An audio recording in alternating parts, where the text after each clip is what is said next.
What's up guys, Sagi here and welcome to another Tech Gear Talk. Today we're going to check out the Sony A6400. Now with this price point and feature set, Sony really shook things up. So today I'm going to walk you through a review of this camera and my decision making process about whether or not I'm going to keep it. Now the A6400 looks super familiar to anyone who's used the A6300 or the A6500. But Sony definitely added some features that make this a super attractive option for both photography and video.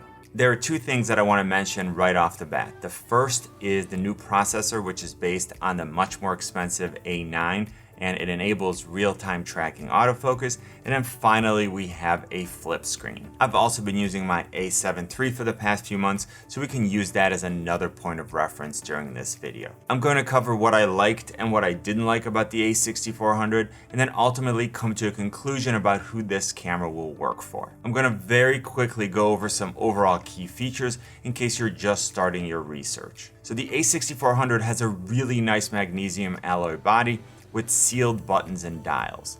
It has a 24 megapixel APS-C CMOS sensor and the Bionz X image processor, which helps with operating speed, performance, and overall image quality. The A6400 uses a hybrid autofocus system with 425 phase detection points and 425 contrast detection points. It has a 3-inch 921.6 thousand dot flip LCD screen, and it can internally record 4K 30 frames per second 420 and externally at 422. There's a good 2.36 million dot OLED electronic viewfinder, and it can shoot continuously at up to 11 frames per second and has an expandable ISO of up to 102,400. Alright, now that we got that out of the way, let's dive in deeper and talk about the good and the bad. So the A6400 is the official replacement of the older A6300, and it uses the same 24 megapixel APS-C sensor. And with a price point of $900, Sony put it in direct competition with things like the Canon M50 and the Fuji X-T30. Going back to the A6400, even though at first glance it looks like the A6300, there are a number of significant improvements. So even though this is still the older sensor, it's an excellent option if you're shooting portraits, landscape, if you're doing street photography, or if you're looking for a great travel camera. And honestly, it's even a good sports camera because of the super impressive autofocus features, which we'll discuss later on in this video. The image quality, at least as far as JPEGs are concerned, is noticeably better than what I got from the A6300. Overall, I think it's a very pleasing image. I like the color processing and the improved low light performance for stills. And we also have the ability to capture 10.6 stops of dynamic range at ISO 100. So when you're shooting in situations where there's a significant discrepancy between the brightest and the darkest parts of your scene, this is going to be able to handle that a lot better than a sensor with a more limited dynamic range. The Sony color is something that some people like and some people don't. To me, it seems to have a little bit of a greenish tint, and although it's a little warmer in the A6400, I normally adjust it in post when needed. And again, there's no question that there's an improvement over what I was getting from the A6300, even when we're just talking about colors. Okay, so we said the sensor is the same as the A6300, so let's move on to the processor, because this is where things start to get really impressive. The A6400 does not use an identical chip to the professional and much more expensive A9, but it does use a derivation of that chip. In addition to the impressive improvements that we'll talk about in the autofocus section, the 6400 is a lot more responsive than the A6300. So basic operations like startup, going from shooting to preview mode, or just in and out of the menu and changing settings just feels faster. A feature that I wasn't even really thinking about when I got this camera, but is gonna make a ton of people happy, is the fact that there is no longer a 30-minute recording limit for video. So this allows for continuous shooting of longer clips, and it removes the hassle of having to keep track of the length of the clip so that you don't reach the 30-minute mark and have your camera automatically stop recording. So if you're using this for YouTube or to shoot interviews or record an event, you're gonna love the fact that there's no longer that 30-minute limit. Now I mentioned video, and Sony is definitely pushing this camera for creators, and it performs really well as far as 4K in terms of image quality and details. I'll get to this later on, but it's going to give you beautiful, crisp 4K video with improved color signs. I'm working on 2 follow-up tutorials that will have to do with my video settings and low light shooting. And just like with the A7 III, once you spend a few minutes setting everything up, you're good to go moving forward. If you have anything else you want me to cover in those tutorials, let me know in the comment section and I'll try to include that as well. Now back to the processor. For photography, I can shoot it up to 11 frames per second burst or continuous shooting with continuous autofocus. So I can just hold down the shutter and the camera will keep on firing.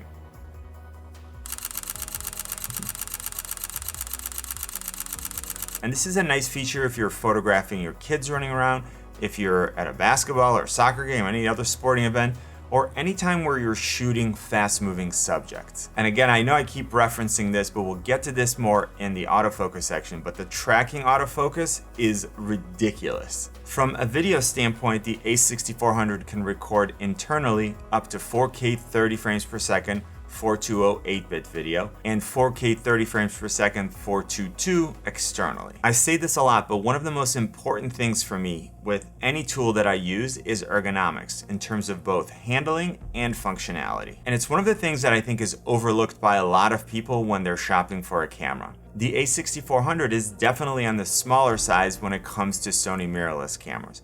And that's of course by design. It weighs less than a pound and it's a little bigger than the Canon M50, but that might not be a bad thing. As technology advances, manufacturers are able to make certain components smaller, but I think it's important to strike a balance between performance, ergonomics, and portability. The grip, for example, is nice and deep and it's comfortable to hold, much more so than, again, something like the Canon M50. Now, for my hand, I can fit 2 fingers on the side when my index finger is on the shutter and my pinky finger goes under the camera. That's not something that bothers me, but I definitely get questions in the comments about this, so I wanted to mention it. Now the body has a magnesium alloy chassis and the buttons and the dials have weather sealing, which makes the A6400 dust and moisture resistant. It uses the NP-FW50 battery and the A6400 is rated for 360 images, which is not great, but it's not the worst I've seen. I was really hoping that Sony would give us an upgrade here and improve the battery life, just like it did on the A7 III. As usual, Sony doesn't include a charger, which is kind of annoying, and you have to either use a micro USB cable to charge the battery while it's in the camera,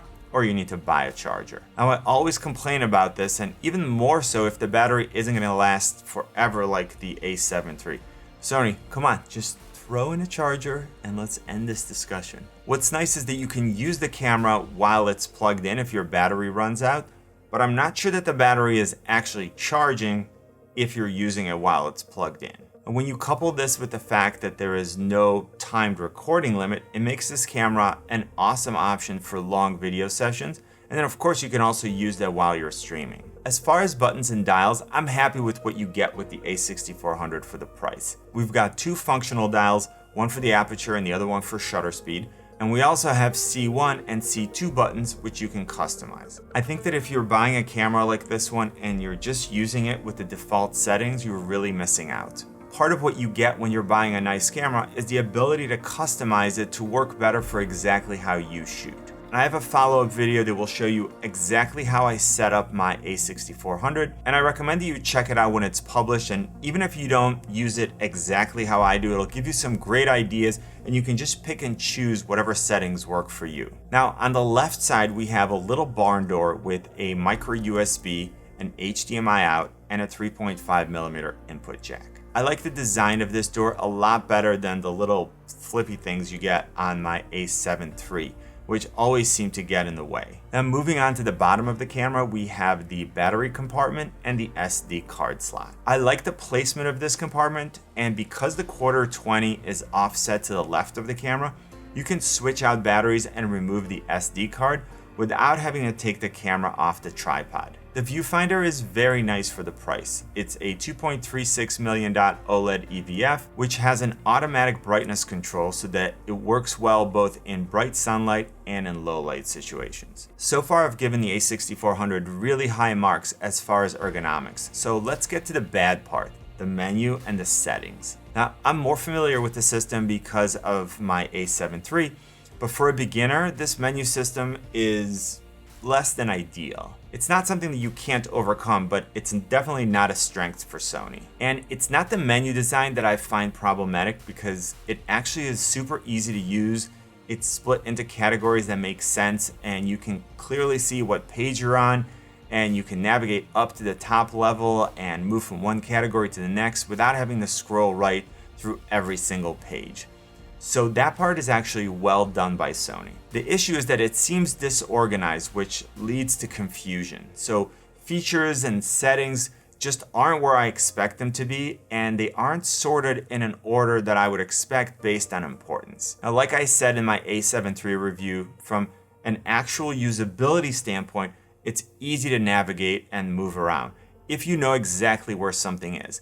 But do expect to do a lot of searching in the beginning. And I'll post a few tutorials that will show you how to customize the settings. And if you watch my settings tutorial, the good thing is that once you have the camera set up exactly how you want, you very rarely have to interact with the menu. Next, I want to talk about resolution, frame rates, and image quality. So for stills, the A6400 has a maximum resolution of 6,000 by 4,000, which I always think is plenty for what most people ever need, unless you're planning on printing something huge. It can of course shoot both JPEG and RAW, so you can decide just how much information you want to capture depending on what you plan to do with the images in post-production. The image quality for stills is very good, and I found that my images were sharp with pretty good dynamic range. Now, JPEG noise reduction is excellent for a camera under $1,000, and the Sony colors are improving with time, specifically for skin tones. It still has that Sony look, which again I happen to like, but if you're coming from Canon,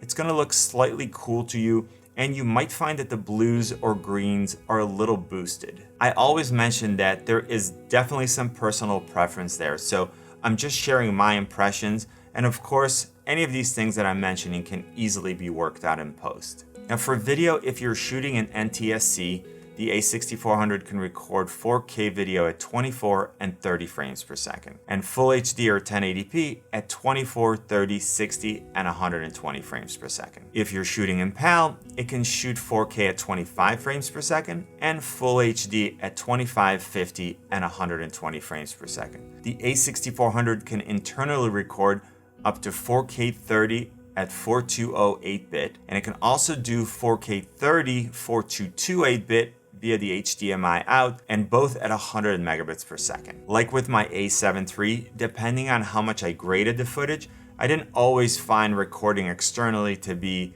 a meaningful enough difference to justify the larger setup. And a little nerd talk here, if you're shooting 4K 24p, then the footage is oversampled from 6K, which again renders beautiful detail. 4K footage from this camera is really nice. We're using the full width of the sensor here, and there's no pixel binning. I did want to mention that if you're shooting 4K 30, then there is a 1.2x crop factor. Now, depending on how much of a pixel peeper you are, I suppose you could notice a difference in quality between 4K 24 and 4K 30, but honestly, it's good to the point where I don't even think about it. Now going to 1080p, we have a lot more options. So you can shoot at 24, 30, 60, and 120 frames per second. Now 30 and 60 offer two different bit rates, so always choose the highest one for the best quality. The overall quality of the Full HD or 1080p isn't as good as the 4K quality, of course, and if you're editing at 1080p and you want the absolute best footage,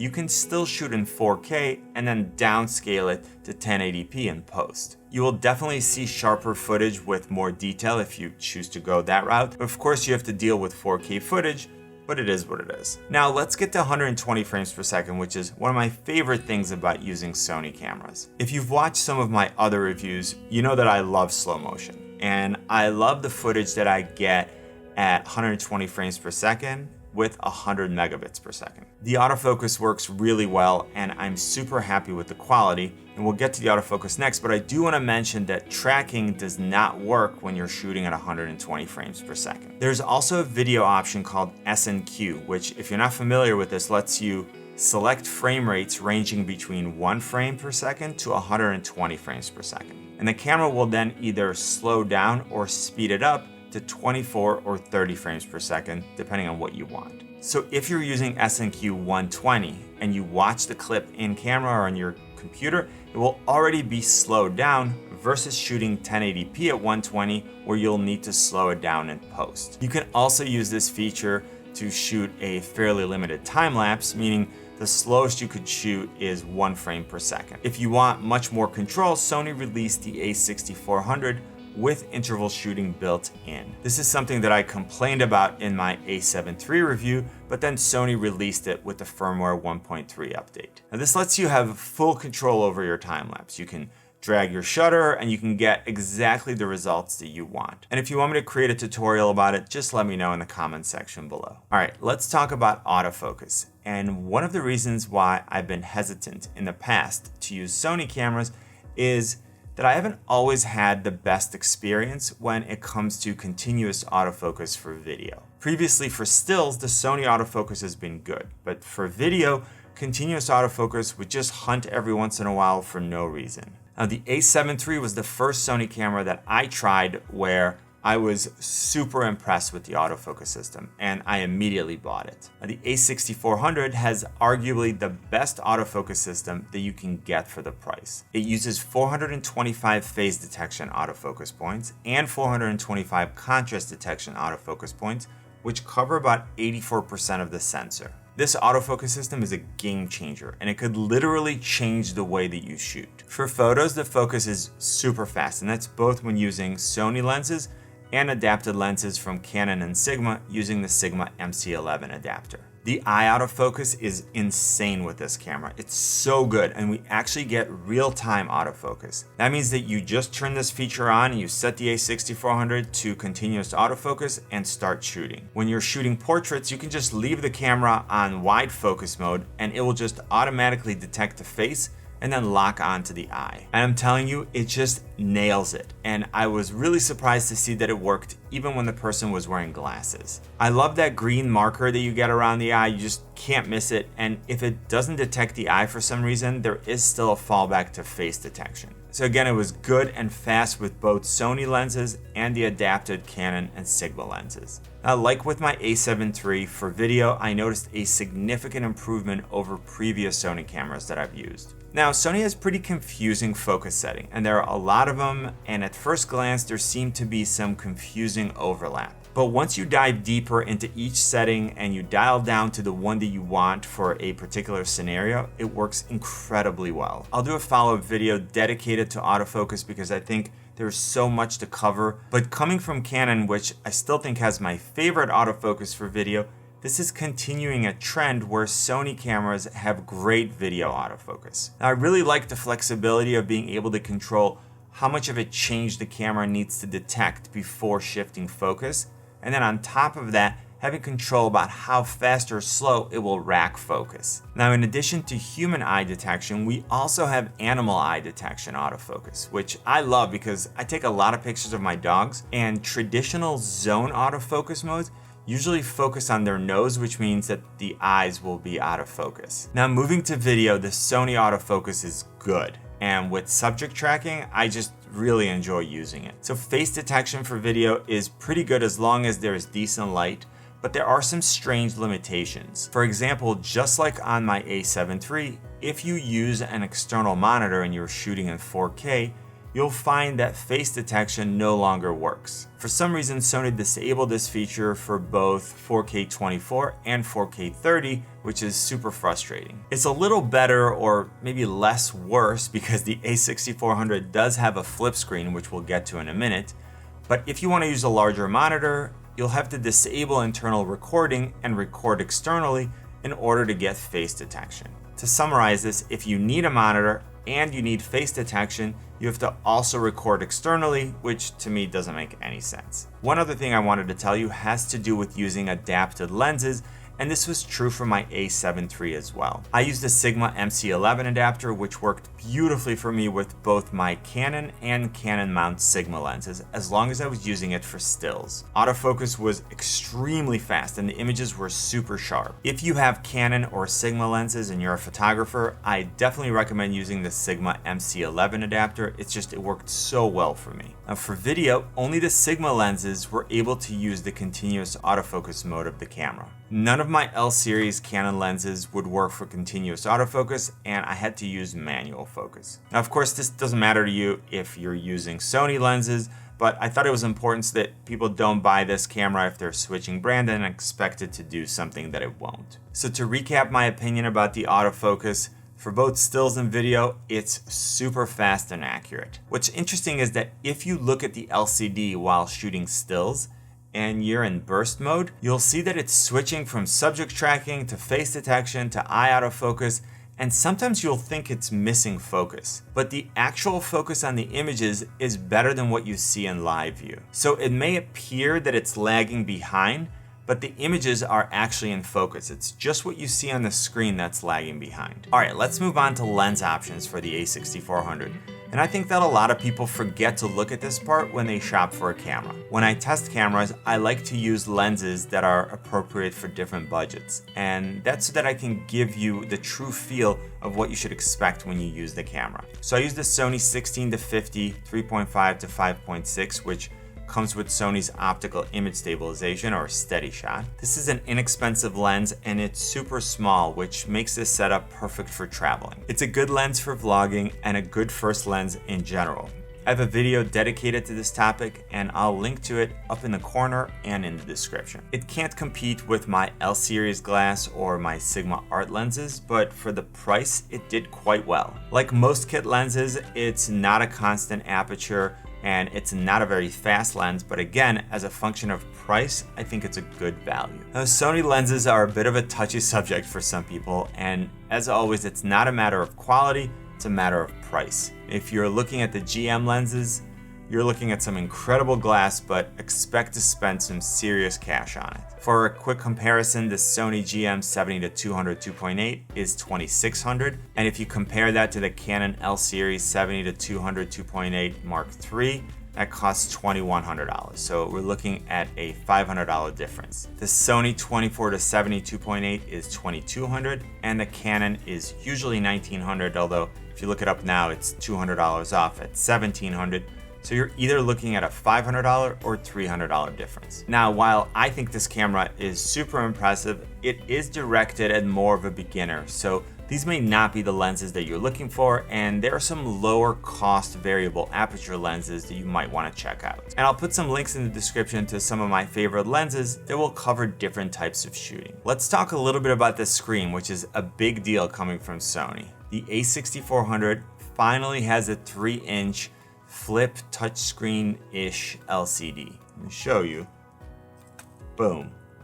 That just happened. So you can finally see yourself now when you're in front of the camera. I can still just tilt the screen up, which is great when I'm shooting from the hip or any time where I'm above the camera. I can also tilt it down and I get this angle, which is helpful if the camera is either mounted high above my head or if I'm just shooting over a group of people, for example. And if you're in front of the camera, like I showed you, it does this weird multi-joint strange thing, but it does finally face the front. Now, while the functionality is there, I'm gonna say that this is a super clunky implementation. It's an overall very strange design choice by Sony. Other companies have figured this out, so just use the same design. Other than the ergonomics of actually doing this, you're gonna run into an issue if you're shooting video and you're using an external microphone mounted on the hot shoe. And you'll see that the microphone completely blocks the screen. Now, luckily, there are some cages and L brackets that I use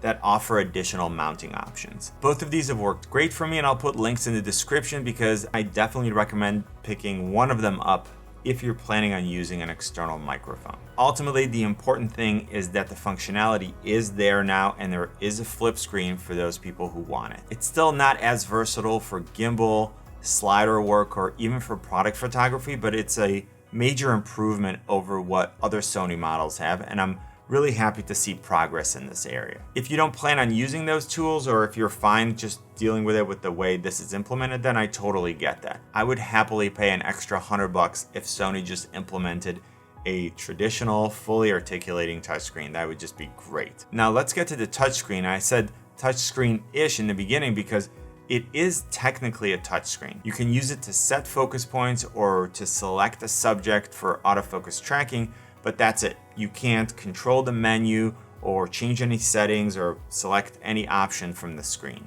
Again, I'm not sure why Sony would do this. The screen is clearly capable of detecting touch, and it seems like menu navigation and feature selection are just a natural next step. As far as the quality of the image on the LCD, it's pretty good, and it worked well for me in most situations. And in super bright situations where I may have gotten some glare, I could just always use the EVF. I also want to talk about other features that this camera has that may help you make a buying decision. First, let's talk about image stabilization. So the A6400 does not have in-body image stabilization, so you'll have to rely on the lens-based OSS. My guess is that Sony decided to keep this for the A6500 replacement, which I'm sure is coming soon. Now, some people might be disappointed by that, but it also means that they're able to keep the price down. And next, I want to talk about time-lapse or interval shooting. The A7 III was not released with in-body time-lapse or a built-in intervalometer.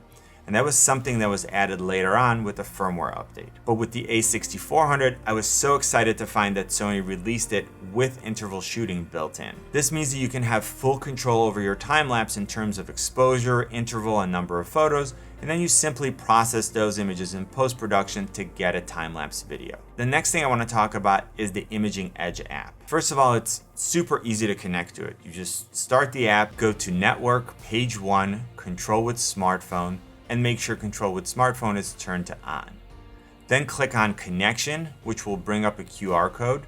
Just click on the option on the app to scan a QR code, scan it, and it will ask you if you want to join the connection. Done. It's fairly basic. You can control shooting mode, shutter speed, aperture, ISO, and white balance for both photography and video. For stills, you can also control the self-timer, continuous shooting settings, and there are some flash options. For video, you can adjust your frame rate, movie format, and you can start and stop recording. There is a bit of a lag, and it does seem to buffer here and there, but if you're using it for framing, it will work for you as a remote control and monitor. What's disappointing is that you can't set or even see the focus mode or zone. So you have no idea what autofocus mode the camera is set to, and you can't change or select it. For what I would want to do, this makes the app pretty much useless. The only thing that I can really see using the app for is framing myself for video, or maybe if I was doing macro photography, because I can trigger the camera using the app so I don't have to touch the camera and introduce any shake.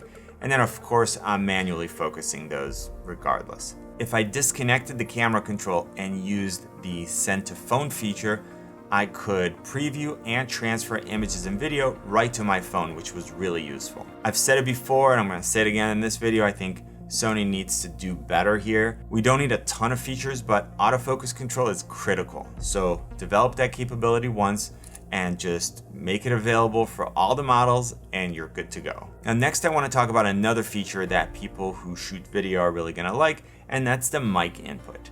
And this lets you use an external microphone to get much better audio than you're going to get from the on-camera microphone. Now here's a quick sample of me recording to the on-camera microphone. Alright, so this is me recording directly into the A6400. I'm using the camera's built-in microphone, and I'm sitting about 3 feet away, so this should give you a pretty good idea of what this microphone is going to sound like. And now I went ahead and connected the Deity V-Mic D3 Pro.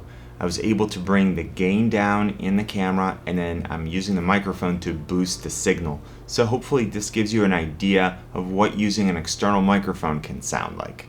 I'll put some links in the description to a few options that I think would pair up well with the A6400, as well as a microphone comparison video that I did to help you choose. Another thing that I see missing from other cameras is that the audio levels display is always available when you're in movie mode.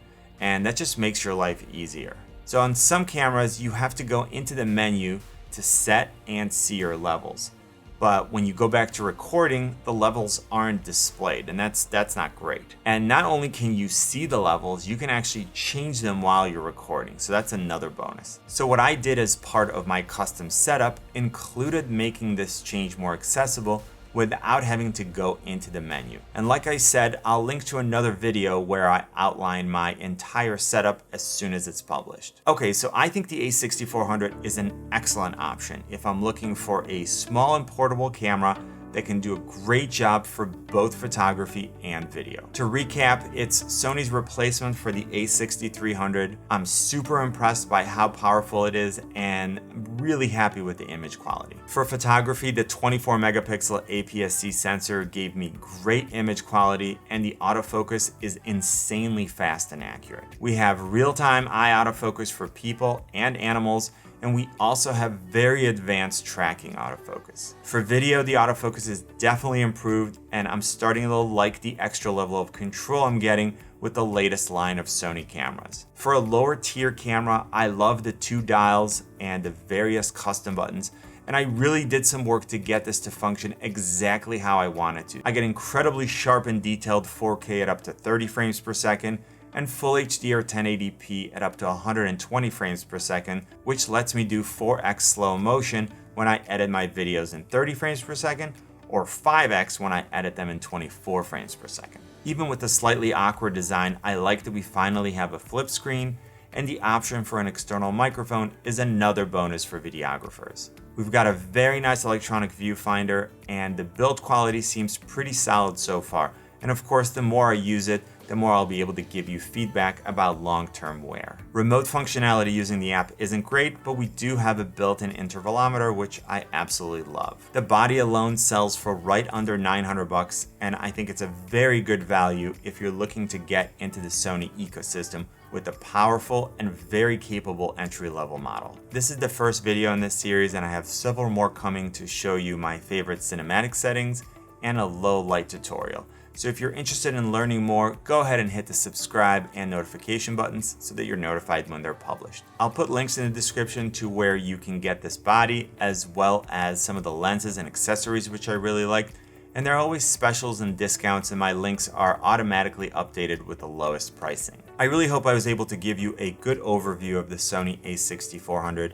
If I did, please let me know by giving this video a thumbs up, tweet it, share it, and if you haven't yet, join the community by hitting the subscribe and notification buttons. You can always find me on Instagram, Twitter, and Facebook at Tech Gear Talk. You know what I always say, buy it nice or buy it twice. Good luck, and see you soon. Where's the camera?